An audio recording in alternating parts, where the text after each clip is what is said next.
o sevgi ki faydasız sevgidir. Sevdiyinin rızasına bağlı değil ve onun əmrlərini yerinə yetirmir. Yəni bugün özünə müsəlman deyən hər bir fərdi dindirsən, deyəcək ki, mən Allahı sevirəm. Elədir ya, yox? Elədir. Sual verirəm. Bu sevgidir ya, yox? Bu sevgidir. Lakin faydasız sevgidir. Yəni o sevgi o sahibinə fayda gətirməyəcək. Niyə?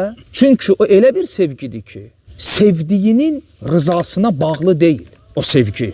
Allah Azze ve Celle buyurur ki, Kul in kuntum tuhibbunallah fettebi'uni yuhbibkumullah ve yaghfir lekum zunubakum. Ey Muhammed, de ki, eğer siz Allah'ı sevirsinizsə, fikir verin, eğer iddia edirsinizsə ki, mən Allah'ı sevirəm, fettebi'uni, mənə, mənim sünnətimə, mənim risalətimə, mənim dinimə, şəriyyətimə tabi olun ki, yuhbibkumullah və Allah da sizi sevsin. Məsələ qulun Rəbbini sevməsində deyil, məsələ Rəbbin qulu sevməsindədir. Və faydalı sevgi budur.